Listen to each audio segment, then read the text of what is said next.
Halo, shalom kepada semua jemaah. Selamat pagi dan selamat beribadah kepada Anda semua di rumah masing-masing. Apa kabar Anda semua? Doa saya agar semua Anda tetap berada dalam keadaan yang baik dan tetap dalam perlindungan Tuhan, dan terutama sekali dijauhkan daripada wabah COVID-19. Saudara-saudari, saya mau mengajak Anda semua untuk tetap bersyukur kepada Tuhan. Kita bersyukur bukan karena kita menghadapi COVID-19 hari ini, tetapi kita bersyukur sungguh pun kita menghadapi COVID-19, tapi kita tetap merasakan kehadiran Allah dalam pergumulan kita. Ini berarti bahwa Allah tetap menyertai kita dan tak pernah meninggalkan kita dalam kita menghadapi situasi yang sukar pada hari ini, khususnya ketika kita menghadapi COVID-19. Kita juga bersyukur kepada Tuhan untuk kasih setia Tuhan kepada kita sampai hari ini.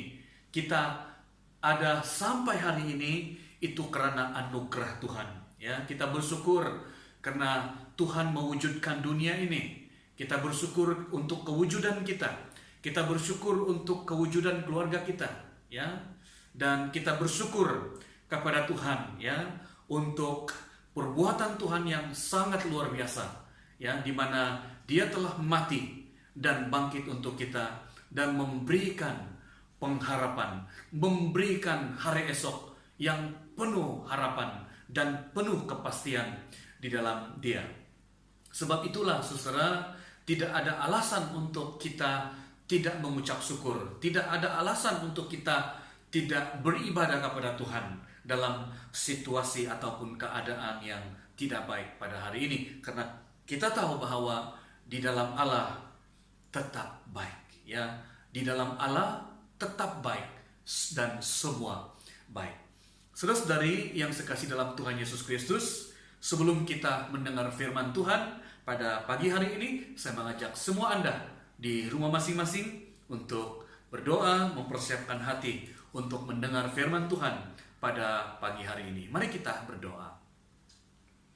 Bapa Surgawi, kami bersyukur ya Tuhan untuk pagi hari ini. Kami bersyukur untuk perbuatan tangan-Mu yang ajaib. Kami bersyukur ya Tuhan untuk hari ini. Sungguh pun kami berada dalam situasi yang sangat sukar, tapi kami tetap dapat berita pengharapan, kekuatan yang daripada Tuhan sendiri.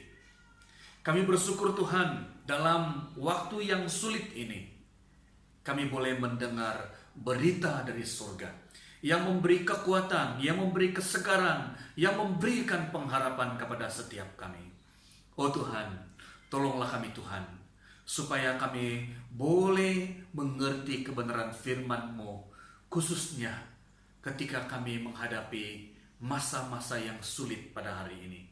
Biarlah pada waktu pandemi COVID ini, biarlah iman kami juga boleh bertumbuh, sehingga kami kuat di tengah-tengah pergumulan.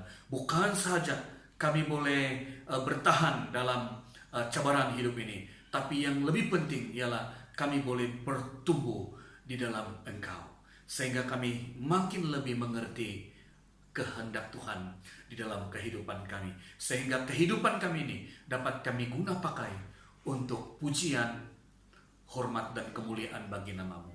Terima kasih Tuhan. Kami mau dengar firman Tuhan pada pagi hari ini. Berbicaralah kepada kami, sebab sesungguhnya kami siap untuk mendengar firman-Mu. Dalam nama Yesus Kristus kami sudah berdoa. Amin. Saudara-saudari yang sekasih dalam Tuhan Yesus Kristus, pembacaan firman Tuhan pada hari ini adalah Ibrani bab yang ke-6 ayat 9 sampai ayat 20. Saya tidak membaca ulang keseluruhan prekop ini. Saya hanya membaca satu ayat, yaitu ayat yang ke-19. Saya baca untuk saudara dan saudari semua, pengharapan itu adalah sau yang kuat dan aman bagi jiwa kita, yang telah dilabuhkan sampai ke belakang tabir.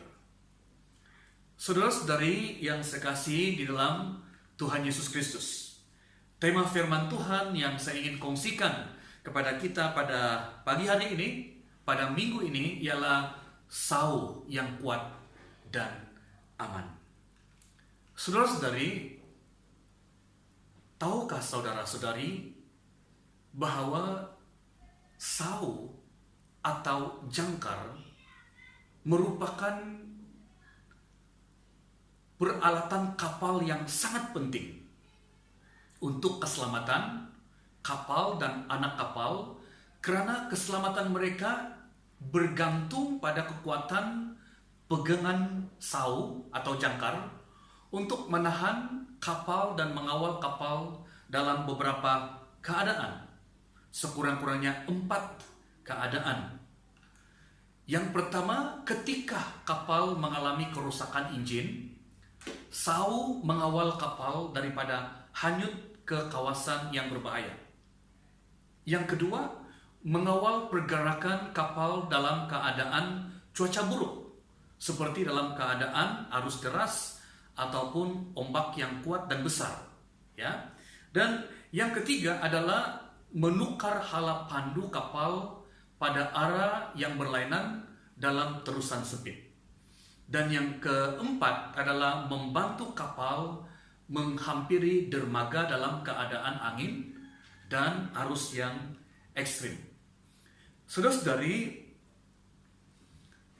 untuk kita memahami firman Tuhan yang disampaikan kepada kita hari ini, saya mau mengajak Anda untuk memahami konteks ataupun latar belakang daripada surat Ibrani ini, agar pada waktu kita memahami surat Ibrani ini, ya, latar belakang surat Ibrani ini akan menolong kita untuk memahami, untuk menerapkan, ya, firman Tuhan ini di dalam kehidupan kita, di dalam situasi kita pada hari ini, pada zaman ini.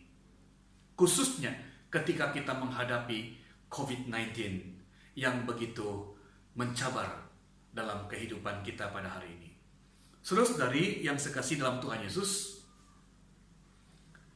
perlu kita pahami bahwa latar belakang kitab Ibrani menyatakan kepada kita bahwa beberapa di antara mereka, ya, beberapa di antara mereka jemaah, ya, adalah orang Kristen yang sebelumnya mereka itu adalah menganut agama Yahudi, ya.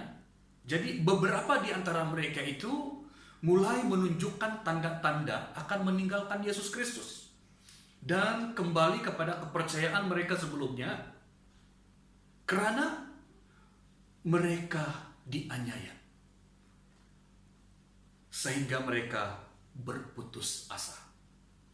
Mereka dianiaya oleh karena mereka percaya kepada Yesus Kristus, sehingga penganiayaan, penderitaan yang mereka alami itu membuatkan mereka tidak tahan dan berputus asa. Saudara-saudari, sebab itulah surat Ibrani ini dituliskan kepada orang-orang Ibrani untuk menguatkan iman mereka kepada Yesus Kristus.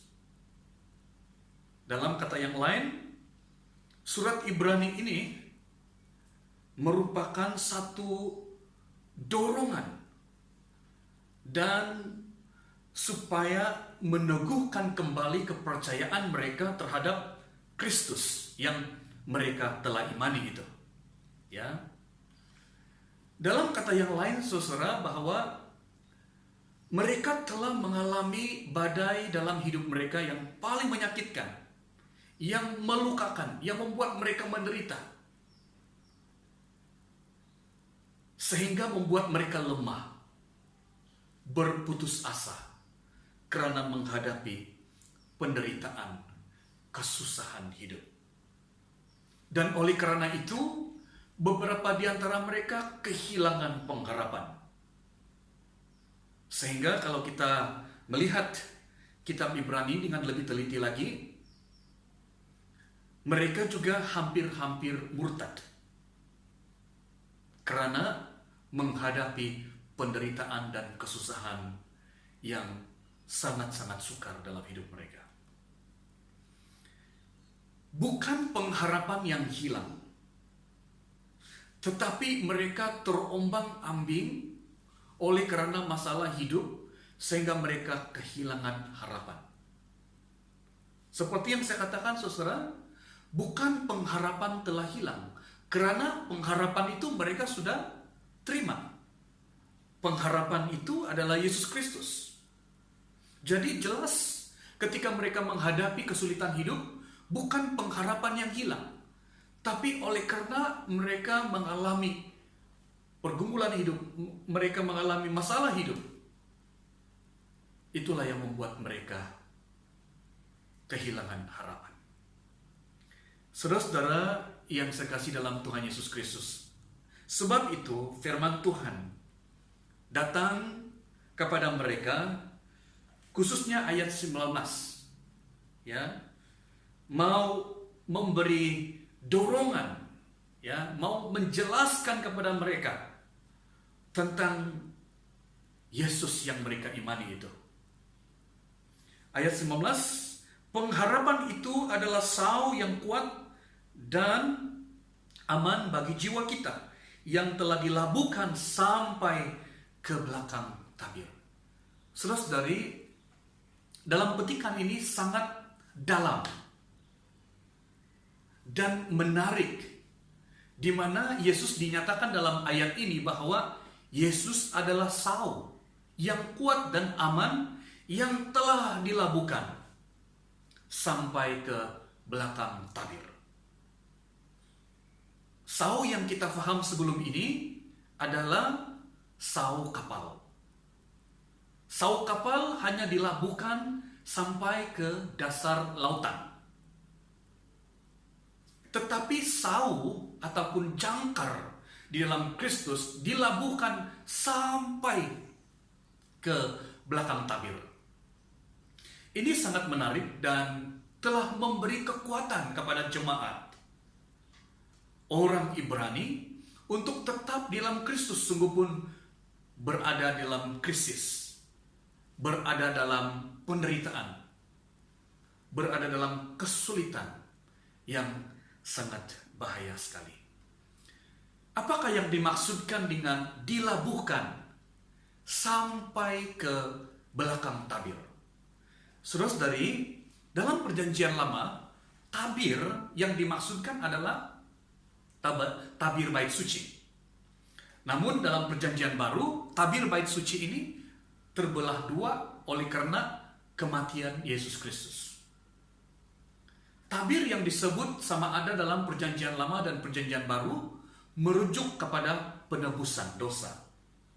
Kita tahu dalam perjanjian lama, korban binatang atau hewan dipersembahkan berulang-ulang untuk keampunan dosa. Tetapi itu tak pernah berakhir, diulang dan diulang. Tetapi dalam perjanjian baru, Yesus Kristuslah anak domba Allah yang dikorbankan sebagai menebus dosa manusia sekali untuk selama-lamanya. Jadi kita melihat perbedaan di sini, saudara-saudara, ya. Kita melihat perbedaan di sini, di mana sebelum ini perjanjian lama untuk pengampunan dosa itu diperlukan korban binatang hewan, tetapi dilaksanakan secara berulang-ulang. Tetapi dalam perjanjian baru, Yesus Kristus, ya, anak domba Allah, dikorbankan, ya, untuk menyelesaikan dosa, untuk mengalahkan dosa, untuk mengalahkan maut, sekali untuk selama-lamanya. Inilah yang dimaksudkan dilabuhkan sampai ke belakang tabir. Saudara-saudari yang sekasih dalam Tuhan Yesus, apabila Ibrani 6 ayat 19 menyebut bahwa yang telah dilabuhkan sampai ke belakang tabir, ini menyatakan dan memberi pesan kepada kita bahwa Tuhan Yesus sebagai imam besar agung mempersembahkan dirinya sendiri sebagai korban satu kali untuk selama-lamanya. Saudara-saudara, ini yang saya katakan amazing grace. Ini yang saya katakan anugerah yang terindah, ya. Inilah jaminan hidup yang mulia. Inilah sau yang dilabuhkan sampai ke belakang tabir, sehingga menyelesaikan dosa kita, sehingga mengalahkan maut. Dan inilah pengharapan yang kuat itu. Inilah pengharapan yang pasti itu. Sungguh-sungguh ada harapan di dalam Yesus Kristus, karena telah dilabuhkan sampai ke belakang tabir. Sebelum ini kita mati di dalam dosa, dibawa maut, dibawa murka Allah, dan di akhir daripada hidup karena dosa ialah kebinasaan. Upah dosa ialah maut. Tetapi sekarang, saudara-saudara, oleh karena Yesus Kristus yang telah dilabuhkan sampai ke belakang tabir, maka kita hidup di bawah anugerah, di bawah kasih karunia Allah. Dan daripada kasih karunia Allah, maka kita akan hidup selama-lamanya di dalam Yesus Kristus. Saudara-saudari yang sekasih dalam Tuhan Yesus, kita mengucap syukur untuk perbuatan Allah, kasih setia Tuhan, kasih sayang Tuhan yang Tuhan telah anugerahkan kepada kita yang berdosa ini. Saudara-saudari, hari ini kita sedang berhadapan dengan satu badai yang luar biasa. Kenapa saya katakan luar biasa? Sebab belum pernah ada pengalaman kita menghadapi seperti ini. Kita menghadapi satu badai yang luar biasa, yaitu pandemi COVID-19 di tahun 2020 ini. Dan badai ini sedang menghantam, sedang menyerang, menggoncangkan, menghanyutkan, menenggelamkan kehidupan kita. Dan jika kita tidak memiliki sau yang kuat, maka kehidupan kita pun rosak, dan kita pun tenggelam dan hanyut oleh badai, arus, ombak yang sangat deras ini. Saudara-saudari yang sekasih dalam Tuhan Yesus, apa yang saya coba sampaikan di sini adalah di mana ketika kita menghadapi COVID-19 hari ini, saya melihat ada dua perkara yang boleh memberi kesan di dalam hidup kita. Yang pertama, badai COVID-19. Yang kedua ialah sau di dalam Kristus, yang merupakan pengharapan kita. Yang pertama, badai pandemi COVID-19. Ya, jikalau ini yang yang menyerang kehidupan kita dan kita tidak punya sau yang kuat, maka oleh karena pandemi COVID, kita akan hilang harapan. Kita akan berada dalam ketakutan. Kita berada dalam kekhawatiran dan menghanyutkan kita, menenggelamkan kita, membuat kita bingung, tidak aman, tidak tentram. Jiwa kita kacau, dan seterusnya. Kita boleh melakukan perkara yang menjauhkan kita daripada Tuhan. Yang kedua adalah sau pengharapan. Bila kita memiliki sau daripada Yesus Kristus yang dilabuhkan sampai ke belakang tabir itu, inilah yang memegang hidup kita. Inilah yang memberi kekuatan kepada kita untuk menghadapi COVID-19 ini. Ini memberi keamanan dan ketenangan kepada kita. Ini memberi kepastian dan jaminan hari esok. Dan di dalam pengharapan ini, maka terbenalah perhubungan yang lebih akrab dengan Allah. Terbena mezbah Tuhan dalam keluarga. Lihatlah hari ini, kita beribadah di rumah masing-masing. Jadi kalau kita ada pengharapan ketika kita menghadapi COVID-19 ini, maka yang terbena dalam keluarga kita adalah mezbah Tuhan. Dan melalui sau ini juga terbena perhubungan dengan sesama manusia dengan lebih akrab. Kita lebih bersatu. Kita lebih saling memperhatikan apabila kita memiliki sau yang daripada Kristus. Saudara-saudari, akhirnya sebesar apapun badai dan sederas bagaimanapun angin, arus, ombak yang memukul, menghempap, menghimpit, menyerang, menenggelamkan dan menghanyutkan kehidupan kita, jangan lupa, semua yang kita hadapi itu tidak punya kuasa untuk membinasakan hidup kita. Tidak punya kuasa untuk mengalahkan kita. Karena Yesus sau yang kuat dan aman bagi jiwa kita. Ia adalah jangkar kita dalam menghadapi COVID-19 ini. Sekiranya saudara-saudari belum memiliki sau ini, pengharapan ini, ya, berdoalah kepada Tuhan, ya, untuk meminta sau ini supaya ada di dalam kehidupan kita, kehidupan Anda, supaya dalam kita menghadapi apapun badai, khususnya ketika kita menghadapi COVID-19 ini, kita tetap kuat, kita tetap teguh di dalam Tuhan sendiri. Karena Yesus adalah sau yang kuat dan aman bagi jiwa kita. Tuhan memberkati kita, marilah kita berdoa. Bapa Surgawi, kami bersyukur